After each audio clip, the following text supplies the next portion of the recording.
ज्योतिपुर में शिवदत्त नाम का राजा राज्य करता था। उसके 4 बेटे थे। शिवदत्त के सबसे छोटे बेटे का नाम अजय कुमार था। वह बड़ा साहसी, वीर और बुद्धिमान था। इन गुणों के साथ साथ वह सुंदर भी था। उसकी पत्नी का नाम मीना था।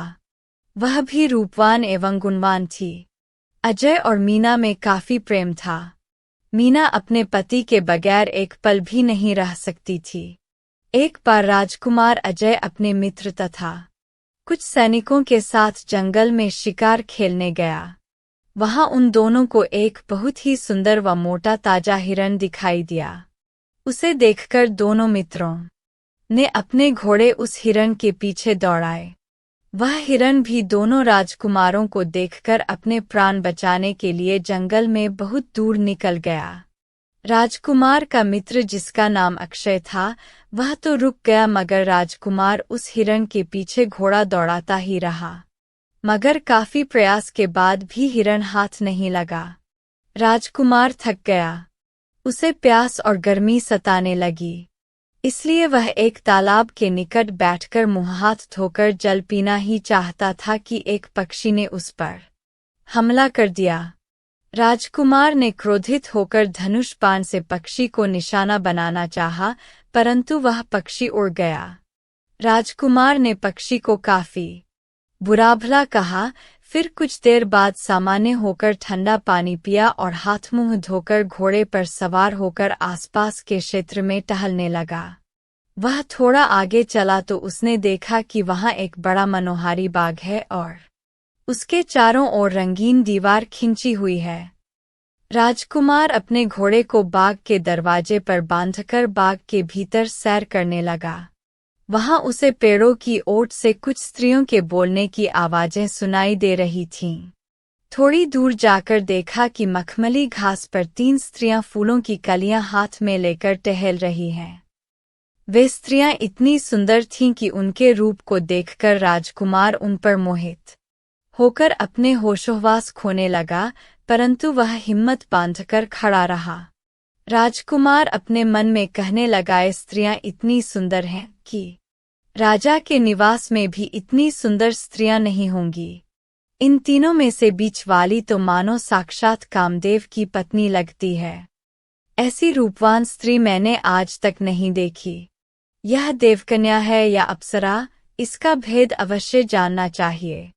यह बात मन में विचार कर राजकुमार आगे बढ़ा तो उस स्त्री की निगाह भी राजकुमार पर पड़ी।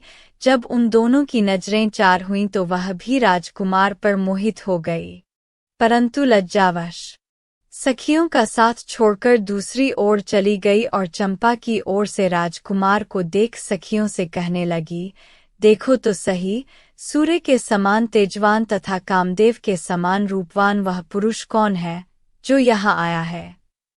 इतने में राजकुमार सखियों के पास आया और पूछने लगा, तुम कौन हो? यह बाग किसका है और तुम्हारी सखी का क्या नाम है? हे परदेसी, यह बाग महाराज स्वर्गसेन का है और यह उनकी बेटी है। इसका नाम चंपकलता है। हम दोनों उसकी सहेलियां हैं। मेरा नाम चित्रलेखा तथा इसका नाम मोहिनी है। हम लोग आज बसंत होने के कारण बाग की सैर करने आए हैं। सखी ने कहा, आपका कहना सत्य है।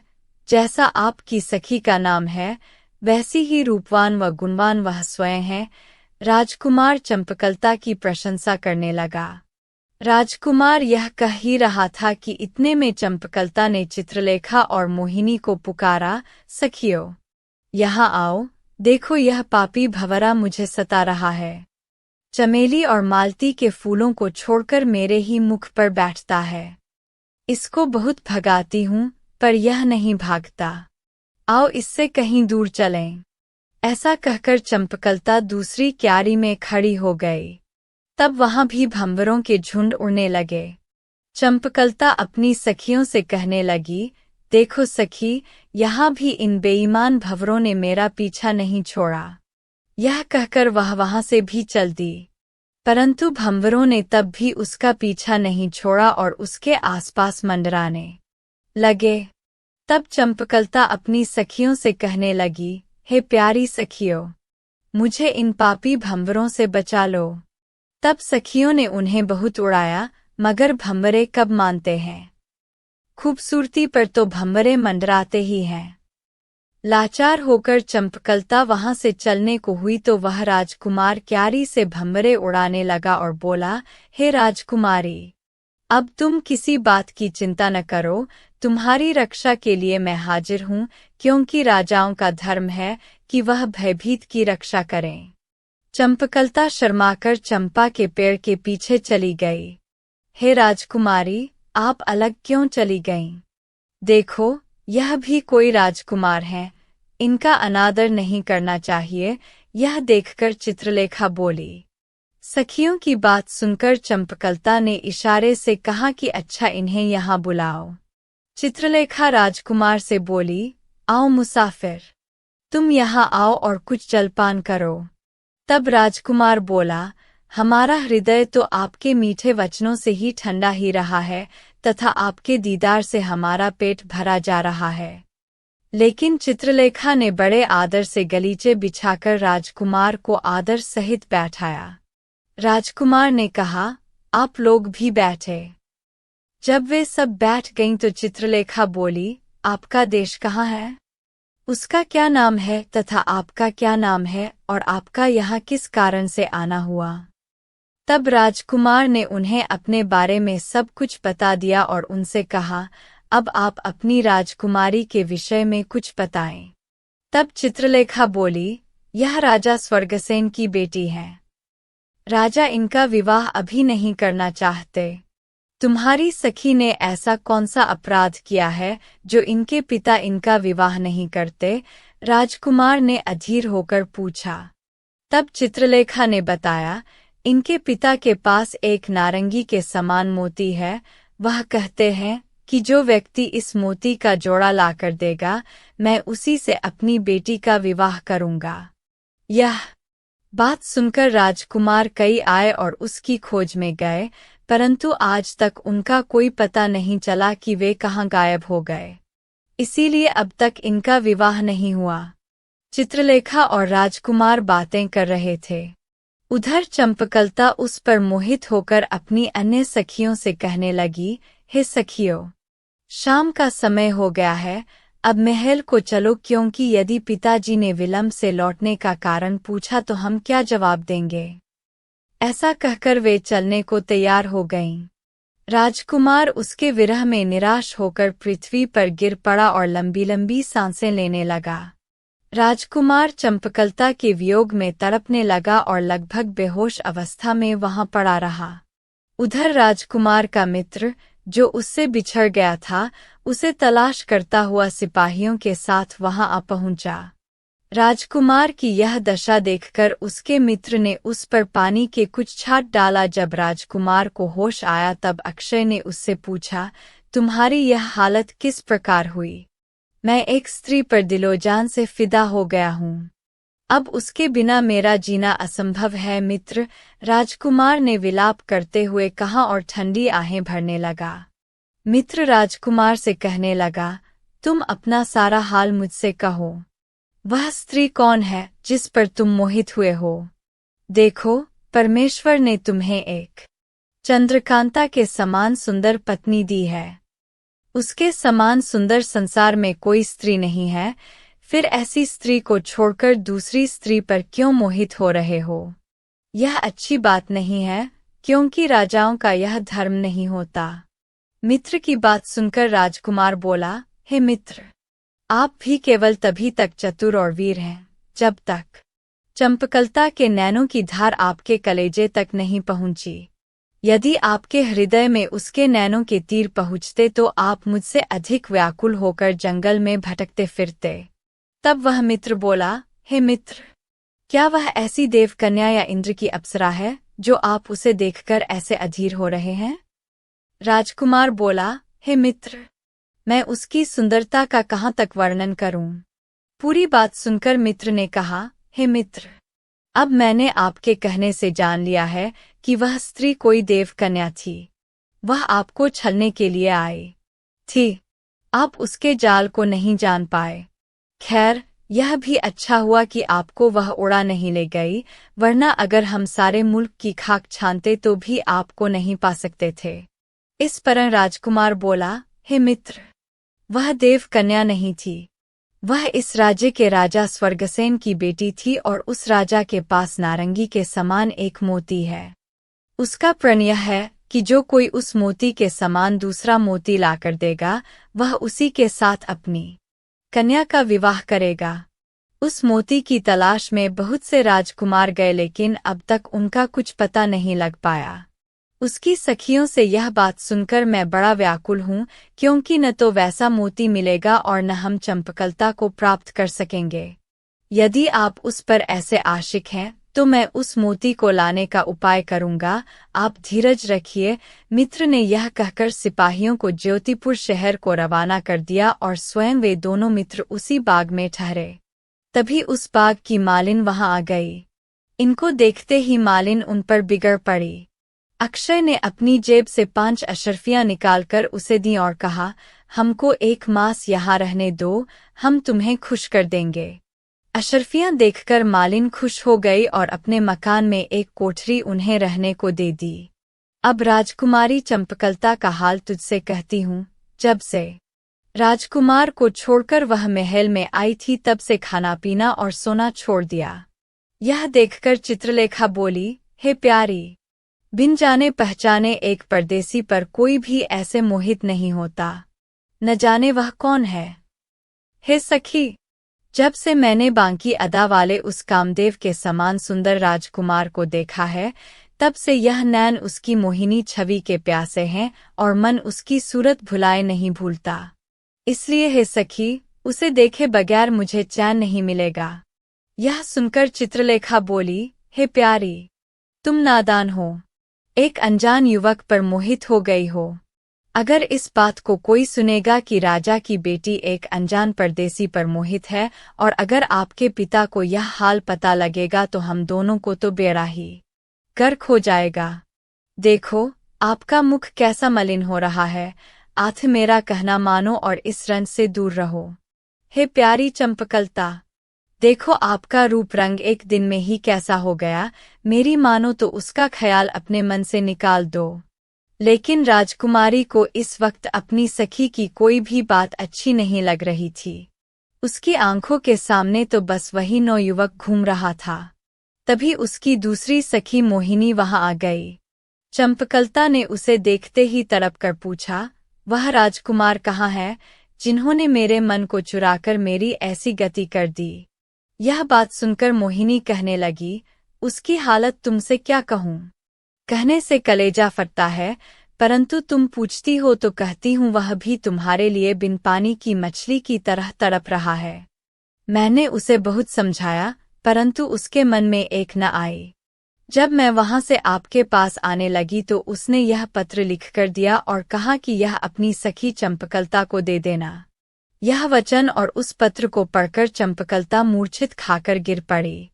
कुछ क्षण बाद जब उसे होश आया तो राजकुमारी ने मोहिनी से पूछा, अब मेरा वह चित्तचोर कहाँ है। तब मोहिनी बोली, मैं तो उसको वहीं छोड़ आई थी, अब मुझे उसके विषय में कुछ नहीं मालूम।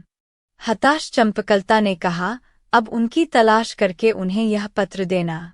एक पत्र में अपने दिल का हाल लिखकर उसने मोहिनी को दे दिया। मोहिनी वहां से चली गई और राजकुमारी के आदेशानुसार राजकुमार को ढूंढकर उसे खत दे दिया। राजकुमार ने उस पत्र को सीने से लगाया, फिर अपने मित्र अक्षय को पढ़कर सुनाया। तब अक्षय कहने लगा, हे मित्र, अब घबराने की कोई बात नहीं, क्योंकि चंपकलता के हृदय में भी आपके प्रति प्रेम उत्पन्न हो गया है। इससे आपकी इच्छा पूरी होने में कोई संदेह नहीं।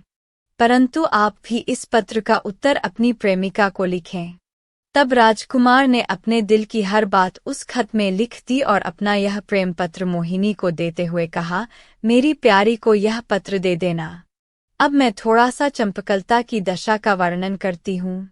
दूसरे दिन सवेरा होते ही बसंत का दिन मानकर चंपकलता के साथ की सारी सखियां आ गईं और उसे उदास देखकर कहने लगीं, प्यारी, ऋतुराज बसंत को उत्सव सारे शहर के नरनारी मनाते हैं और आप इस प्रकार उदास बैठी हैं। आपका मुख भी पीला पड़ गया है, इसका क्या कारण है? तभी मोहिनी राजकुमार का पत्र लेकर आ गई। उसे देखकर चंपकलता बोली, हे प्राण प्यारी, क्या समाचार लाई हो? मोहिनी ने खुश होकर राजकुमार का खत राजकुमारी को दिया और कहा, ईश्वर चाहेगा तो उसकी और आपकी इच्छा जल्दी ही पूरी होगी। वह राजकुमार आपके विरह में गिरफ्तार है। प्यार की अग्नि दोनों ओर लगी है। राजकुमारी ने खत पढ़कर उसे अपने सीने से लगा लिया। इसी प्रकार विरह में कई दिन बीत गए। जब चंपकलता की माँ को पता चला कि चंपकलता ने खाना, पीना, सोना सब त्याग रखा है, तब वह उसके पास आई तथा उसकी दुर्दशा देखकर बोली, बेटी मैं क्या सुन रही हूँ? तुमने खाना पीना और सोना क्यों त्याग दिया है? क्या कष्ट है तुझे? माता के वचन सुनकर चंपकलता ने कहा, मुझे एक राजकुमार से प्रेम हो गया है, मैं उसकी याद में तड़प रही हूँ। चंपकलता के वचन सुनकर माता कहने लगी, हे बेटी, आज तूने क्या अनर्थ बात कह दी है। तेरी बात को सुनकर लोग क्या कहेंगे, और यदि तेरे पिता ने सुन लिया तो तेरे साथ ही मुझे भी मरवा देंगे। मुझे अब किसी की लाज नहीं है माता, मैंने अपने दिल की व्यथा तुम्हें सुना दी है। राजकुमार के बिना तो अब मेरा यह जीवन व्यर्थ है, चंपकलता ने दुखी मन से कहा। चंपकलता के ऐसे बेशर्मी के वचन सुनकर उसकी माता ने अलग जाकर चित्रलेखा और मोहिनी से सारा हाल पूछा। तब चित्रलेखा ने आदि से लेकर अंत तक राजकुमार और चंपकलता के मिलन का सारा हाल कह सुनाया। इस बात को सुनकर रानी अपने महल में आ गई। रात्रि में जब राजा महल में आए तो रानी हाथ जोड़कर चंपकलता का सारा हाल कहने लगी। अंत में बोली, आपके प्रण को पूरा करने की किसी में सामर्थ्य न हुई और न होगी। चंपकलता यौवन काल में है, आथ मेरी विनती मानकर उसका विवाह कर दीजिए, क्योंकि परमेश्वर ने घर बैठे चंपकलता के लिए वर भेज दिया है। यह समय तथा इससे अच्छा मौका फिर नहीं मिलेगा। रानी की यह बात सुनकर राजा ने कहा, ठीक है, मुझे आपकी यह बात स्वीकार है। दूसरे दिन सवेरा होते ही राजा ने दरबार में जाकर आज्ञा दी, हमारे बाग में 2 राजकुमार रह रहे हैं, उनको हमारे पास ले आओ। उनसे कहना राजा ने तुम्हें याद किया है। यह सुनकर दरबान बाग में गया और राजकुमार से कहा, महाराज ने आपको याद किया है, मेरे साथ चलिए। राजकुमार सोचने लगा, पता नहीं क्या बात है जो राजा ने याद किया है, परमेश्वर भला करे। लेकिन साथ ही साथ यह भी सोचने लगा, अगर राजकुमारी से प्यार करने की सजा मौत है तो खुशी से मौत को ही राजकुमारी समझकर गले लगा लूंगा। राजकुमार को घबराया हुआ देखकर अक्षय बोला, हे मित्र, घबराना मर्दों का काम नहीं है, चलो, जो होना है वह तो होगा ही। यह बात सोचकर दोनों मित्र अपने अपने घोड़ों पर सवार होकर दरबार में पहुंच गए। वहां जाकर राजा को प्रणाम किया। राजा ने उनको अपने सीने से लगाकर अपने पास बैठा लिया और हालचाल पूछने लगे। राजकुमार ने राजा को अपने विषय में सब कुछ बता दिया। सब कुछ सुनकर राजा प्रसन्न हुए और बड़े ही प्रेम भाव से राजकुमार से बोले, बेटा, तुम किसी बात की चिंता न करो, तुम्हारी प्रीति व साहस देखकर मैंने अपनी बेटी तुम्हें सौंप दी है। इस बात को सुनकर राजकुमार बहुत प्रसन्न हुआ। फिर राजा से विदा लेकर आ गया। उधर राजा ने ज्योतिषियों को बुलाकर लगन व शगुन का मुहूर्त निकलवाया। ज्योतिषियों ने शुभ दिन देखकर लगन विवाह का दिन बताया। राजा ने ज्योतिषियों को दक्षिणा देकर विदा किया तथा स्वयं विवाह की तैयारियां करने लगे। सारे नगर में यह बात फैल गई। सब नरनारियों में बड़ा आनंद छा गया।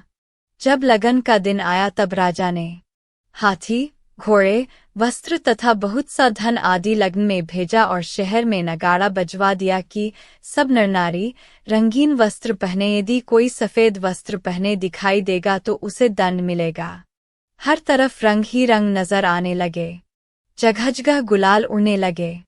केसर के छिड़काव से सारा शहर कश्मीर की भांति हो गया। गली-गली नाच गाना होने लगा। पकवान बनाए जाने लगे। इस प्रकार शहर में धूम हो रही थी। इतने में शाम का समय हो गया और बारात चलने को तैयार हुई तो राजकुमार के महल से राजा के महल तक दोनों ओर बिल्लौरी झाड़फानूस लगा दिए गए, जिसमें बत्तियों की गिनती न थी। जिस समय दूल्हा तैयार हुआ उस समय हर तरफ एक शोर मचा था। कोई कुछ बोल रहा था, कोई कुछ। धीरे धीरे बारात आगे बढ़ रही थी। बारात बड़ी धूमधाम से राजा के महल के दरवाजे पर पहुंची। पंडितों ने सब कार्य रीति रिवाज के अनुसार पूरे किए। फेरे हो जाने के बाद दुल्हा दुल्हन दोनों चित्रसारी में गए। उस समय दोनों की इच्छा पूरी हुई। राजा ने लाखों रुपए का माल, जेवर, हाथी, घोड़े दहेज में दिए और इस प्रकार राजकुमार बड़े आनंद में दिन काटने लगा। अब राजकुमार को बहुत दिन बीत गए। वह अपने माता पिता को भी भूल गया। एक दिन उसके मित्र अक्षय ने कहा, हे मित्र, परमेश्वर ने आपकी इच्छा पूरी की। अब अपने वतन को चलना चाहिए क्योंकि आपको घर से आए हुए बहुत दिन हो गए। न जाने आपके माता पिता की क्या दशा हो रही होगी, क्योंकि जब से आप आए हैं तब से उनके विषय में कोई समाचार नहीं मिला। मित्र की बात सुनकर राजकुमार अजय कुमार ने अपने ससुर से कहा, पिताजी, यदि आप आज्ञा दें तो हम अपने देश जाना चाहते हैं। राजा ने कहा, बहुत अच्छा, जैसी आपकी इच्छा हो वैसा करो। तब राजा ने राजकुमार को विदा करने की तैयारी की तथा लाखों रुपए का माल संपत्ति साथ में दी। राजकुमार चंपकलता को अपने साथ लेकर चल दिया। कई दिन चलते रहने के बाद उन्होंने एक स्थान पर डेरा डाला। जब शाम का समय हुआ तो राजकुमार अपने घोड़े पर सवार होकर सैर करने चल दिया और अपने मित्र अक्षय को अपने लश्कर की देखभाल के लिए छोड़ दिया। इधर रानी चंपकलता अपने डेरे में राजकुमार की चिंता में बैठी थी कि अचानक उसकी नज़र एक अंगूठी पर पड़ी और राजकुमार की अंगूठी पड़ी जानकर उसने अंगूठी को पहन लिया। इतने में चिराग जलाने का समय हो गया। राजकुमार भी सैर से वापस गया और खाने पीने से निश्चिंत होकर राजकुमारी के डेरे में गया। उस समय रानी से केली आनंद करते समय उसने उससे जैसे ही हाथ मिलाया तो रानी के हाथ में अपने मित्र की अंगूठी देखकर मन में तरह तरह के विचार आने लगे। वह सोचने लगा, यह अंगूठी इसके पास कहाँ से आई? हो न हो मेरे मित्र की भी इससे मित्रता हो गई है। किसी ने सत्य ही कहा है, स्त्री जाति का क्या भरोसा, किसी दिन यह मेरे भी प्राण की शत्रु बन जाएगी। यह सोचकर क्रोध में भरकर उसने तलवार का एक ऐसा वार चंपकलता की गर्दन पर किया कि उसका सिर धड़ से अलग हो गया। इसके पश्चात वह अपने मित्र के खेमे में गया और उसका भी सिर काट डाला और उन दोनों को वहीं गाड़कर अपने देश की ओर चल पड़ा। पहले तो राजकुमार ने राजकुमारी चंपकलता से कैसी प्रीति की और बाद में कैसी निर्दयता का व्यवहार किया। बिना सोचे समझे दोनों के प्राण ले लिए। रानी का क्या दोष था? इसमें सारा दोष रानी का ही था, क्योंकि यदि वह अंगूठी का सारा हाल कह देती तो वह क्यों मारी जाती। दूसरे पुरुष की वस्तु अपनी स्त्री के पास देखकर कैसा दुख होता है, इसमें राजकुमार का कोई दोष नहीं। दोस्तों, ऐसे ही वीडियो देखने के लिए बने रहे चैनल पर। इस वीडियो को लाइक करें, सब्सक्राइब करें, बेल आइकॉन को प्रेस कर लें, कमेंट करके अपनी राय ज़रूर दें। धन्यवाद।